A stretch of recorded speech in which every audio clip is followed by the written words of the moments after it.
지난주 말씀을 통해 하나님께서는 에스겔에게 놀라운 환상을 보여주시고 그를 선지자로 세우셨습니다. 에스겔이 감당해야 될 사명은 애가와 애곡과 재앙의 말씀을 패역한 이스라엘 백성들에게 전하는 것이었습니다. 그는 이 부담스러운 말씀을 먼저 자신의 배에 채우고 그리고 나서 이스라엘 백성들에게 담대히 전했습니다. 그들의 죄로 말미암아 결국 유다가 멸망하게 될 것을 그들에게 참 멸망의 참 부담스러운 말씀이지만 재앙의 말씀을 전했습니다. 결국 이 말씀대로 이스라엘은 이제 죄로 말미암아 멸망하게 되었습니다. 그리고 그들이 마지막 소망으로 남겨두었던 예루살렘 성전마저도 무참하게 무너지게 되었습니다. 모든 소망이 끊어진 이스라엘의 모습은 마치 오늘 본문에 나오는 회복이 불가능한 마른 뼈와 같은 모습이 되어버렸습니다. 그러나 하나님께서는 대반전의 역사를 이루고자 하십니다. 소망이 끊어진 마른 뼈와 같은 이스라엘을 다시 큰 군대로 회복하는 역사를 이루고자 하십니다. 자, 그러면 마른 뼈와 같은 이스라엘이 어떻게 다시 살아나서 큰 군대가 될 수 있습니까? 본문 말씀을 통해 이를 배우고 봄학기 마른 뼈들이 살아나는 역사를 이루어갈 수 있기를 기도합니다. 자, 1, 2절을 보십시오. 어느 날 여호와께서 또 권능으로 에스겔에게 임재하셨습니다. 이때 성령께서 에스겔을 한 골짜기 가운데로 데리고 가셨습니다. 그런데 거기에는 온통 뼈들로 가득하였습니다. 해골뼈, 척추뼈, 골반뼈, 무릎뼈, 갈비뼈 등등 온통 사람의 뼈들로 가득했습니다. 에스겔은 아마 무섭기도 하고 소름도 끼쳤을 것입니다. 그런데 성령께서는 에스겔을 그 뼈 사방으로 지나가게 하셨습니다. 이를 통해 그 뼈들의 규모와 상태를 자세히 살펴보도록 하셨습니다. 에스겔이 그 뼈를 보니 그 골짜기 지면에 뼈가 심이 많은 것을 보게 되었습니다. 그리고 그 뼈들의 상태를 살펴보니까 아주 말라 있었습니다. 뼈가 심이 많다는 것은 죽은 자들이 심이 많다는 말입니다. 또한 뼈들이 아주 말랐다는 것은 죽은 지가 아주 오래되어서 회복할 가망이 없다는 것을 말해줍니다. 한꺼번에 많은 사람이 죽어서 뼈를 이루고 있는 모습을 보면 이들은 병들어 죽은 것이 아니라 아마 전쟁에서 몰살당한 군대의 모습이었던 것 같습니다. 한번 넘겨줘 보실래요? 그 뼈들의 모습 안 나온가요? 죄송합니다. 여기 나오네요. 이 뼈들의 모습 바닥에 질비하잖아요. 뼈들이 이렇게 가득한 이런 뼈들이 있는 곳을 지나가게 하셨고 이것을 보게 하셨습니다. 자, 한꺼번에 이렇게 진멸을 당했기 때문에 이제 많은 들짐승들이 와서 그 살을 뜯어먹고 벌레들이 뜯어먹었을 것입니다. 그 아무리 전쟁에서 패배를 했더라 하더라도 그 승리자가 적군의 이 시신을 수습해 주는 것이 당연합니다. 그런데 이 승리한 적군들은 이것을 방치해 놓아버렸습니다. 그래서 살은 다 뜯기고 뼈는 점점 말라져 가서 수분이 빠져나가고 기름이 빠져나가서 하얗게 말라버렸습니다. 11절을 보면 이 마른 뼈들은 바로 이스라엘의 온 족속을 의미했습니다. 에스겔 당시 이스라엘의 모습이 바로 이런 마른 뼈들의 모습이었습니다. 32장 1절을 보면 에스겔이 이 환상을 보았던 시기는 여호야긴 왕이 바벨론에 사로잡힌 지 12년 12개월 13년째 되는 그런 해였습니다. 이때 에스겔은 예루살렘이 함락되어 완전히 멸망하게 되었다는 소식을 듣게 됩니다. 또 이 소식은 에스겔만 들은 것이 아니라 바벨론의 포로로 잡혀온 모든 이스라엘 백성들이 들었습니다. 열왕기하 25장 7절에 보면 이때 유대의 마지막 왕이었던 시드기야 왕은 자신이 보는 앞에서 자식들이 죽임을 당하게 되고 그의 두 눈은 뽑혀서 놋사슬로 결박되어 바벨론의 포로로 끌려오게 됩니다. 이때 무엇보다도 이스라엘의 마지막 소망이었던 성전마저 무참하게 파괴되어 버렸습니다. 자, 이런 상황들을 접한 이스라엘의 심정이 어떠했겠습니까? 이스라엘이 처음에 포로로 끌려왔을 때는 그래도 조금만 참으면 하나님께서 회복시켜 주실 거라는 기대를 가졌을 것입니다. 그런데 바벨론은 3차에 거친 침공으로 예루살렘을 멸망시키고 또 하나님이 거하신 성전마저 파괴시켜 버렸습니다. 돌아가고 싶어도 돌아갈 나라가 이 땅에서 사라져 버린 것입니다. 아무리 절망적인 상황일지라도 한 가닥 소망이 살아있을 때 우리는 힘을 내고 견딜 수가 있습니다. 그러나 예루살렘의 멸망으로 그 희망은 완전히 사라져 버렸고 이스라엘은 다시 살아날 가망이 전혀 없는 마른 뼈와 같은 존재들이 되어버렸습니다. 하나님께서는 에스겔을 사방으로 지나가게 하심으로 이런 이스라엘의 영적인 상황을 정확하게 진단하도록 하셨습니다. 심히 많은 사람들이 죽어서 살아날 소망이 전혀 없는 마른 뼈와 같은 모습으로 널브러져 있음을 보게 하셨습니다. 에스겔에게 이스라엘의 영적인 상황을 살피게 하신 하나님께서는 우리가 섬기는 캠퍼스의 상황도 우리가 살피기를 원하십니다. 그러면 오늘날 우리가 섬겨야 할 캠퍼스의 상황은 어떠합니까? 오늘날 캠퍼스 양들은 비전과 소망을 잃고 마른 뼈처럼 살아가는 자들이 많습니다. 캠퍼스 학생들은 극심한 취업난으로 인해서 또한 급변하는 4차 산업혁명의 그 불확실한 미래로 인해 꿈과 비전을 잃고 영적으로 죽어있는 자들이 많습니다.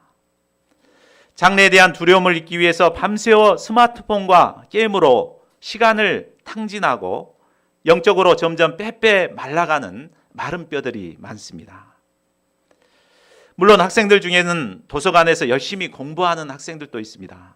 그런데 그 공부하는 학생들 만나서 이렇게 물어보면은 정말 꿈과 비전이 있어서 공부한다기보다는 놀고 있으면 불안하기 때문에 불안하지 않기 위해서 공부하고 있다고 이렇게 말하는 것을 들었습니다. 하나님께서는 우리가 돕고 섬겨야 할 캠퍼스의 이런 상황들을 먼저 살펴보기를 원하십니다. 지난주부터 봄학기가 시작되었습니다. 저희가 성령의 이끄심을 따라서 먼저는 캠퍼스의 사방을 다니면서 캠퍼스 양들의 영적 상황을 살펴볼 수 있기를 기도합니다. 자, 그러면 마른 뼈들로 즐비한 이런 상황을 직시한 에스겔의 마음이 과연 어떠했을까요? 아마 이 상황을 봤을 때 두려움과 공포로 참 떨렸을 것입니다. 무엇보다 그동안 자신이 고생해서 하나님의 말씀을 전한 것이 아무런 효과가 없었다는 것에 깊이 절망했을 것입니다. 그런데 하나님께서는 이런 그에게 무엇이라고 말씀하십니까? 우리 3절을 보십시오. 인자야, 이 뼈들이 능히 살 수 있겠느냐? 자, 하나님께서 갑자기 왜 이런 질문을 하셨을까요? 이는 하나님이 에스겔에게 이렇게 물으신 것은 바로 마른 뼈도 살아날 수 있다는 믿음과 희망을 심어주기 위함이었습니다. 이 질문은 우리가 잘 아는 38년 된 병자에게 예수님께서 물으시는 질문을 연상케 합니다. 예수님께서 유대인의 명절 베데스다 목가에 찾아가셨습니다. 이때 많은 병자들이 있었는데 물의 동암, 물이 움직이면 들어가는 자가 낮기 때문에 그것만 기다리고 있었습니다. 그런데 그곳에 38년 동안 병에서 나음을 얻고자 기다리는 한 병자가 있었습니다. 그는 38년 동안 병에서 나음을 얻고자 백방으로 노력했을 것입니다.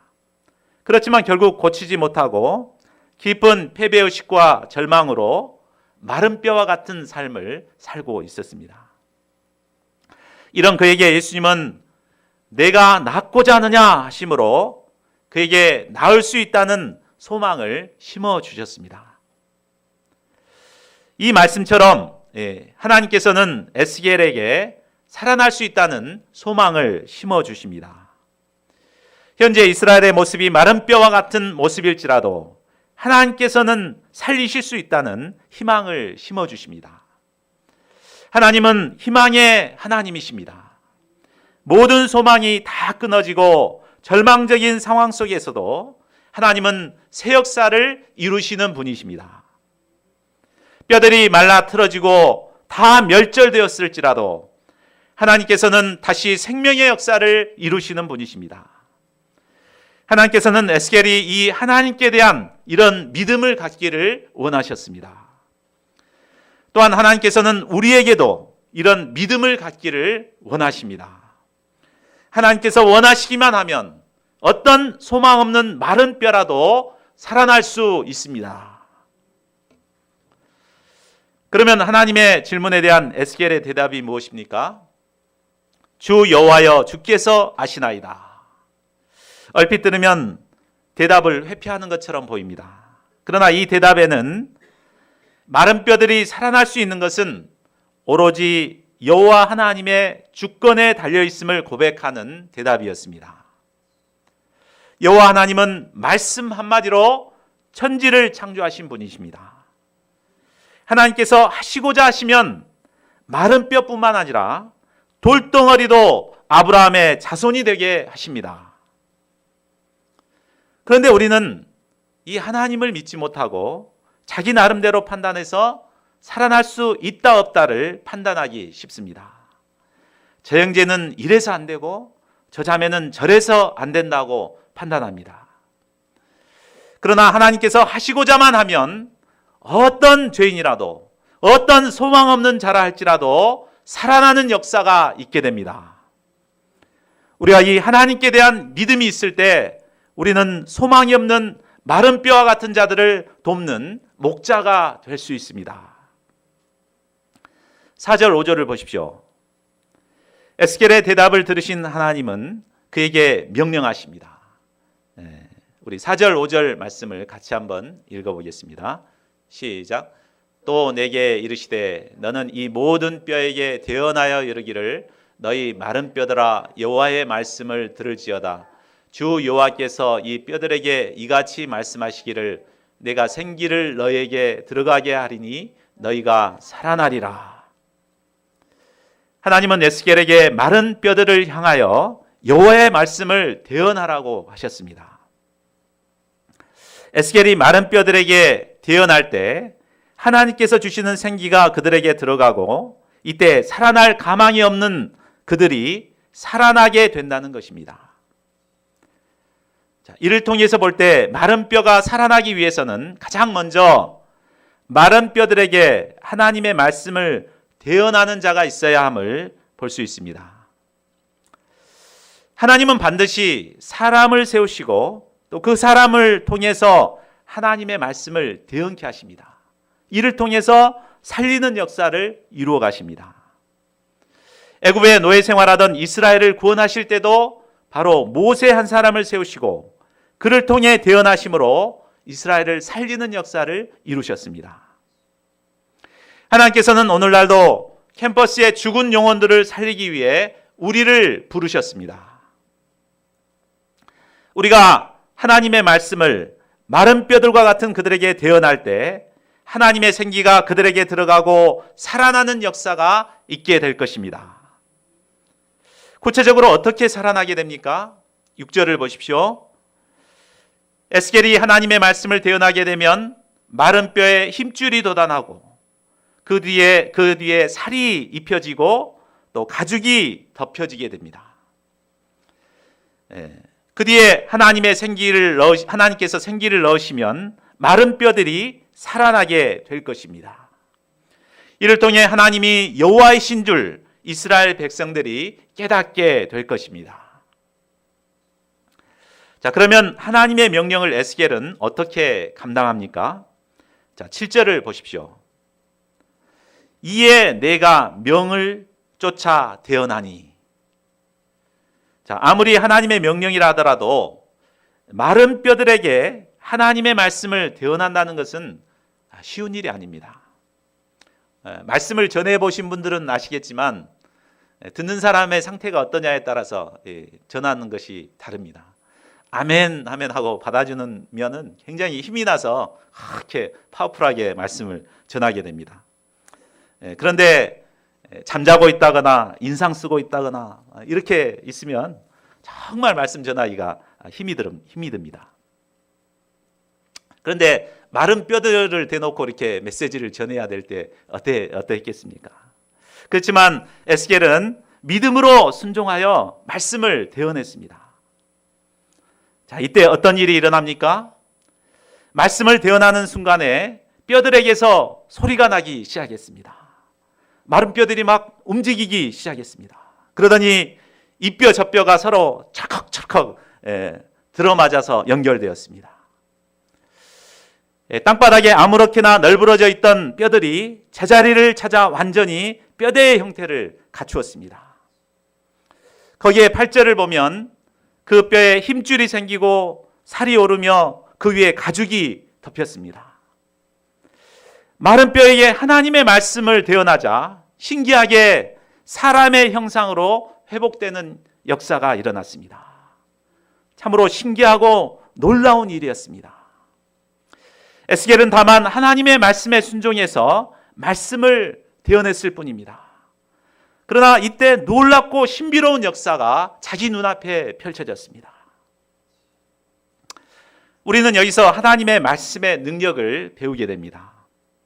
하나님의 말씀은 마른 뼈와 같이 소망 없는 자들이 점차 살아나게 하는 능력이 있습니다. 도저히 변화될 것 같지 않는 자들이 꾸준히 말씀을 공부하다 보면 점점 변화되는 것을 보게 됩니다. 어두웠던 얼굴이 밝아지고 웃음기가 전혀 없던 얼굴에 미소가 번지게 됩니다. 우리 임수빈 자매님은 작년 초에 남자친구와의 이별로 인해 깊은 어둠 속에서 지내고 있었습니다. 그런 중 4월 달에 이제 캠퍼스 포럼 모임 처음 시작했는데 캠퍼스 포럼 모임에 초대되어서 하나님의 말씀을 듣게 되었습니다. 이제 이 자매님이 처음에는 굉장히 인상 쓰고 어두운 얼굴이었는데 말씀을 전하는데 막 스폰지가 막 물을 빨아들이듯이 그렇게 말씀을 받는 것을 이렇게 느꼈습니다. 말씀을 받으니까 어둡고 딱딱했던 얼굴도 점점 밝아지고 기쁨으로 충만한 것을 보게 되었습니다. 수빈 목사님 소감에 의하면 자신이 제일 행복한 시간이 아침에 큐티 모임을 하고 집으로 돌아갈 때 그 시간이었다고 했습니다. 이처럼 하나님의 말씀은 하나님의 말씀을 듣는 어떤 마른 뼈와 같은 자도 이렇게 말씀을 받게 되면 살아나는 역사가 있게 됩니다. 하나님의 말씀은 살아있고 운동력이 있어서 좌우의 날선 어떤 검보다도 예리하여 홍과 영과 및 관절과 골수를 찔러 쪼개기까지 합니다. 하나님의 말씀을 열심히 공부하고 들을 때 영혼이 소생하게 됩니다. 하나님의 말씀을 들을 때 죄로부터 자유케 되고 허무와 무기력에서 벗어날 수 있습니다. 이제 세봄학기가 시작되었습니다. 캠퍼스에는 겉은 멀쩡하지만 내면은 마른 뼈와 같이 소망 없이 하루하루를 살아가는 자들이 많습니다. 우리가 이들을 캠퍼스 포럼 모임으로 또 아침 큐티 모임으로 초청하여 하나님의 말씀을 대언해야겠습니다. 이를 통해 봄학기 마른 뼈들이 회복되고 살아나는 역사가 일어날 수 있기를 기도합니다. 마른 뼈가 회복되는 것은 바로 바벨론의 포로가 되어 있는 이스라엘이 회복될 것을 의미합니다. 12, 13절을 보십시오. 예루살렘 성전이 파괴되고 나라가 망하여 바벨론의 포로로 사로잡혀 있는 이스라엘은 마치 무덤 속에 들어있는 마른 뼈와 같은 자들이었습니다. 그러나 이런 그들에게 하나님의 말씀이 임하게 되면 그들은 무덤을 열고 나와서 이스라엘 땅으로 다시 들어가게 될 것입니다. 이는 역사적으로 BC 538년 바사 제국의 고레스 왕을 통해서 성취되었습니다. 영원히 무너지지 않을 것 같았던 바벨론 제국은 바사 제국을 통해 하루아침에 무너져 버렸습니다. 그리고 고레스 왕의 칙령을 통해 이스라엘 백성들은 이스라엘로 돌아오게 되었고 성전 재건의 역사를 이룰 수 있게 되었습니다. 자, 이를 통해서 하나님께서 여호와인 줄 이스라엘에게 알게 하셨습니다. 자, 그러나 이런 외적인 회복만으로 완전한 회복의 역사가 이루어진 것은 아니었습니다. 8절 하반절을 보십시오. 마른 뼈가 사람의 형상으로 회복되었지만 아직 그들에게는 생기가 없었습니다. 생기가 없었기 때문에 마치 죽은 시체의 모습과 방불했습니다. 여기서 생기란 말은 히브리어로 루아흐인데 이것은 바로 하나님의 창조적인 생명의 기운을 의미합니다. 아무리 이스라엘이 겉으로 회복되고 또 성전이 재건되었다 하더라도 그 가운데 생기가 없으면 죽은 시체나 다름이 없습니다. 자, 이때 하나님께서 에스겔에게 또다시 명령하십니다. 9절을 보십시오. 우리 9절 말씀도 같이 한번 읽어보겠습니다. 시작. 또 내게 이르시되 인자야 너는 생기를 향하여 대언하라. 생기에게 대언하여 이르기를 주 여호와께서 이같이 말씀하시기를 생기야 사망에서부터 나와 이 죽음을 당한 자에게 불어서 살아나게 하라 하셨다 하라. 하나님께서 처음에는 마른 뼈들을 향해 대언하라고 하셨습니다. 그러나 이번에는 이제 생기에게 대언하라고 하십니다. 창세기 27장에 보면 창세기 2장 7절에 보면 하나님께서 첫사람 아담을 지으실 때 흙으로 지으셨습니다. 그러나 아직 생명이 없었습니다. 이때 그 코에 생기를 불어넣으시자 아담은 생명력이 넘치는 영적인 존재가 되었습니다. 진흙덩어리에 불과했던 인간 속에 하나님의 생기가 들어가자 정복하고 다스리는 활력 넘치는 존재가 되었습니다. 그런데 이번에는 하나님께서 이 일을 바로 에스겔을 통해서 이루고자 하십니다. 에스겔에게 생명의 원천인 이 생기를 향하여 대언하라고 하십니다. 마른 뼈들에게 대언하는 것도 어려운 일이지만 보이지 않는 생기를 향하여 대언한다는 것은 더더욱 어려운 일입니다. 그러나 에스겔은 어떻게 합니까? 10절을 보십시오. 이에 내가 그 명령대로 대언하였더니 에스겔은 하나님의 말씀에 순종하여 우주에 가득 찬 하나님의 생기에게 대언했습니다. 생기가 사방에서부터 와서 이 사망을 당한 자에게 불어서 살아나게 하라. 그러자 생기가 그들에게 들어가서 그들이 곧 살아나게 되었습니다. 그들은 자리를 툭툭 털고 벌떡 일어났습니다. 여기저기서 시체처럼 죽어있던 자들이 살아나서 이제 큰 군대를 이루게 되었습니다. 큰 군대란 어떤 강한 대적과도 싸워서 물리칠 수 있는 강한 군대라는 말입니다. 마른 뼈들과 같았던 그들에게 하나님의 말씀이 임하자 모든 죄와 사탄의 권세를 물리칠 수 있는 큰 군대, 강한 용사들이 되었습니다. 자, 14절을 보십시오. 여기서 생기는 바로 내 영, 곧 성령을 의미합니다. 아무리 건장한 체격을 갖춘 젊은이라 하더라도 하나님의 영이 거하지 않는 자는 죽은 자와 방불합니다. 마른 뼈들이 변하여 겉으로 보기에는 크고 건장한 체구의 모양을 갖추었지만 그들에게는 하나님의 영이 없었기 때문에 죽은 자와 방불했습니다. 이처럼 겉모습이 아무리 아름답고 건장해 보여도 하나님의 영이 없는 자들은 죽은 자와 다름이 없습니다. 캠퍼스에 나가보면 겉으로 볼 때는 아주 젊고 싱싱하고 활력이 넘치지만 그러나 내면을 들여다보면 꿈과 비전 없이 무기력하게 살아가는 자들이 참으로 많습니다.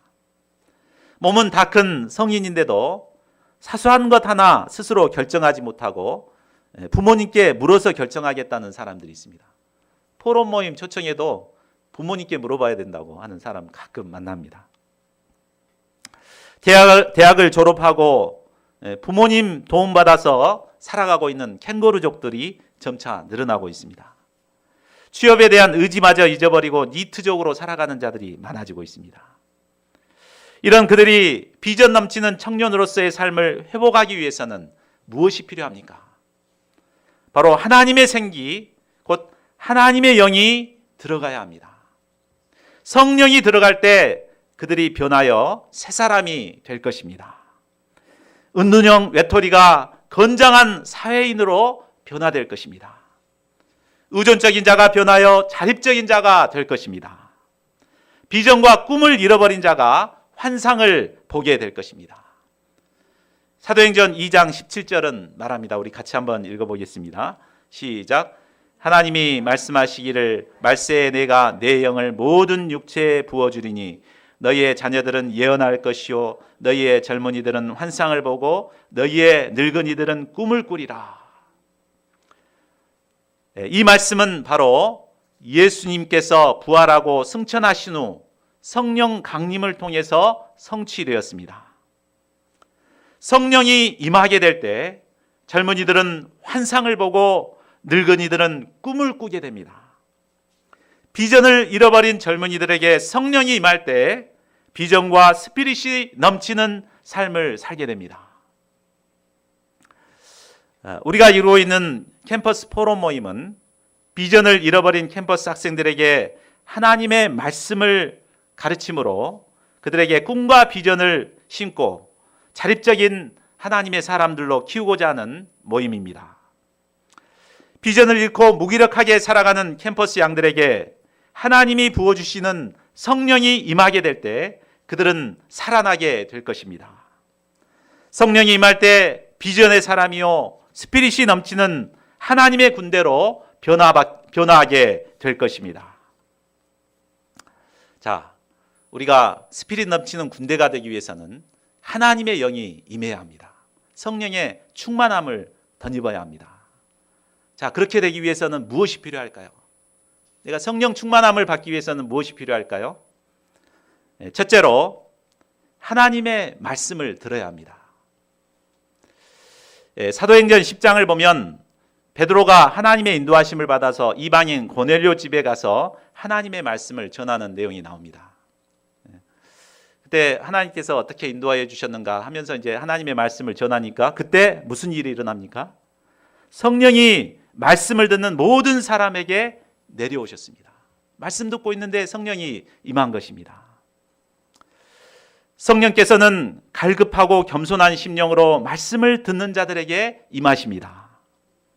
우리가 겸손히 은혜를 사모함으로 하나님의 말씀을 들을 때, 그럴 때 성령께서 우리의 마음에 임하셔서 우리에게 위로를 주시고 힘을 주시고 은혜를 주십니다. 우리 조에스더 목자님은 하루 종일 일어서서 앉을 틈도 없이 일하십니다. 그러다 퇴근하자마자 1시간 넘게 이렇게 운전해서 순천까지 오십니다. 그러면은 그냥 파김치가 돼가지고 이렇게 지쳐 있습니다. 그런데 말씀 공부를 하고 나면 신기하게 힘이 나서 이렇게 회복이 된다고 이렇게 항상 간증을 하는 것을 들었습니다.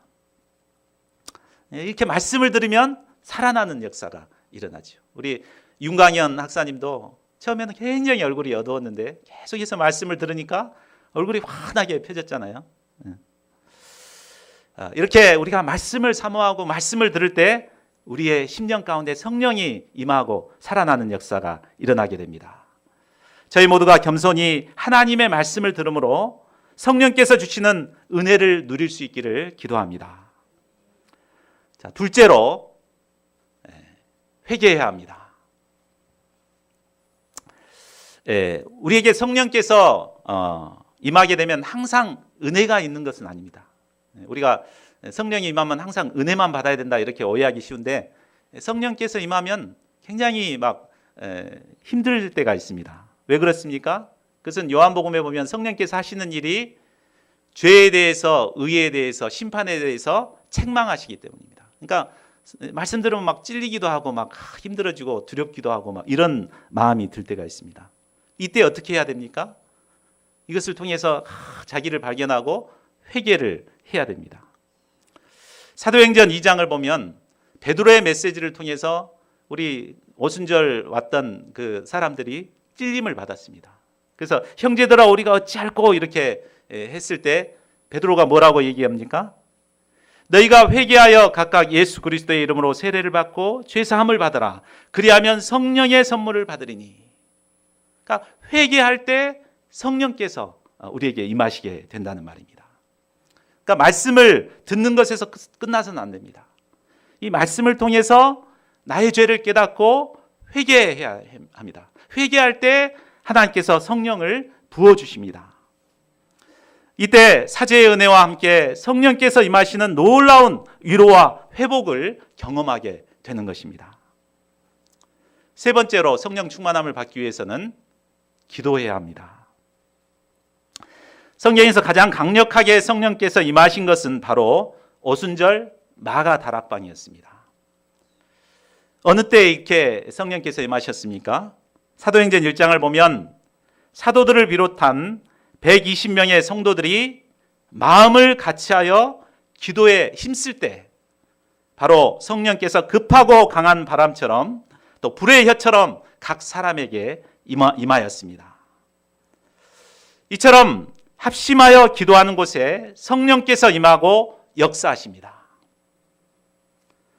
지난 금요일부터 우리가 심야 기도를 처음 시작했습니다. 첫 모임이었는데 우리 학생들 3명, 학사들 3명 이렇게 6명이서 참석해서 소감을 발표하고 합심 기도를 하였습니다. 저는 참 이렇게 처음 하기 때문에 좀 두려움도 있고 이렇게 했는데 이렇게 뜨겁게 합심해서 막 기도하니까 성령께서 임재하신 것을 느낄 수가 있었습니다. 새봄학기 저희가 성령의 충만함을 받을 수 있기를 기도합니다. 말씀을 듣고 회개하고 기도함으로 성령의 충만함을 덧입어 마른 뼈와 같은 캠퍼스 양들을 섬기는 목자들이 될 수 있기를 간절히 기도합니다. 자, 결론을 맺겠습니다. 마른 뼈나 하나님의 영이 없는 사람은 죽은 자처럼 아무런 힘을 쓰지 못합니다. 그러나 하나님의 영을 가진 사람은 어떤 강한 적도 물리치는 큰 군대가 됩니다. 저희가 소수이지만 먼저 하나님의 영을 가진 큰 용사들이 될 수 있기를 기도합니다. 저희 모두가 성령의 충만함을 덧입어 이 시대의 마른 뼈와 같은 캠퍼스 양들에게 말씀을 대언할 수 있기를 기도합니다. 그래서 그들을 큰 군대로 키워나가는 저희 모두가 되기를 기도합니다. 새봄학기 하나님께서 저희들을 통해 마른 뼈들이 살아나게 하고 큰 군대를 이루는 역사에 귀하게 써주시기를 기도합니다. 요절 말씀 37장 10절을 읽고 기도하고 마치겠습니다. 시작. 이에 내가 그 명령대로 대언하였더니 생기가 그들에게 들어가매 그들이 곧 살아 일어나서 서는데 극히 큰 군대더라. 고마우신 하나님, 봄학기를 시작하는 저희들에게